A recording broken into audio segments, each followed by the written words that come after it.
जैसे कि राहुल जी ने जो कहा कि लगातार हो रहे आतंकी हमलों का हल कठोर कार्रवाई से होगा, ना खोखले भाषणों का, ना खोखले भाषणों से और ना झूठे वादों से। आज उनका ये वक्तव्य आया है अनकोट। तो जो राहुल जी ने जो कहा, ये हमारा जो स्टैंड है वो आपको इससे इस बात से समझ में आता है।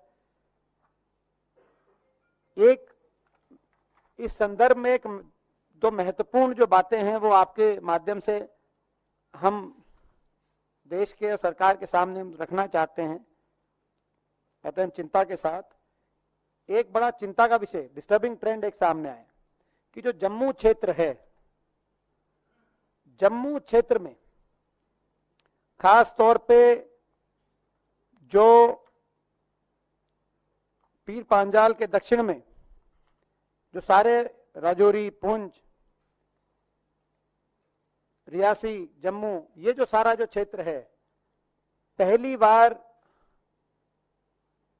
ऐसा दिखाई देता है कि आतंकवादियों ने इस क्षेत्र को अपनी एक्टिविटी का केंद्र बनाया है। लगातार इस क्षेत्र में ये जो सारे घटनाक्रम हो रही है, जो सारे ये इतने इंसिडेंट्स हुए हैं, लगातार इस क्षेत्र के अंदर आ रहे हैं। और डेटा ये इंडिकेट करता है, जैसे कि आज तक की खबर आई है, कि जम्मू क्षेत्र में जनवरी 2023 के बाद आतंकवादी घटनाओं में नागरिकों और शहीद हुए सुरक्षा बलों के जवानों की संख्या लगभग दुगनी हुई है। यानी जनवरी 1, 2023 और जून 2024 में जहां एक और 42 सिविलियन सिक्योरिटी फोर्सेस की कैजुअलिटीज हुई थी, इससे पिछले पीरियड में 24 हुई थी। तो जम्मू क्षेत्र में पहली बार ऐसा दिखाई दे रहा है कि जो आतंकवादी एक्टिविटीज है उसका जो केंद्र है वो अब कश्मीर वैली से जम्मू में शिफ्ट हो गया। Indian national Congress expresses deep concern about this disturbing trend that Jammu is emerging as the new center for the terrorist activity in Jammu and Kashmir. और इतना ही नहीं, ओवरऑल भी अगर हम देखें तो साउथ एशियन टेररिज्म पोर्टल के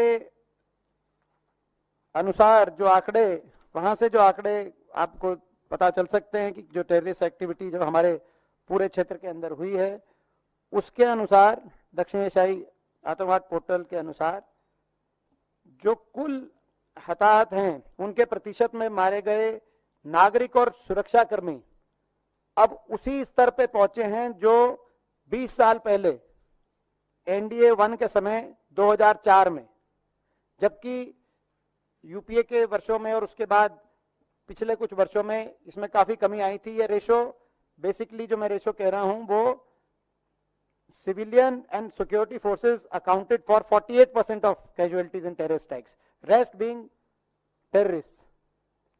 उसकी जो रेशो है उसमें कितने हमारे शहीद हुए, कितने सिविलियन कैजुअलिटी होती है, this is highest ever, even higher than 46% in 2004।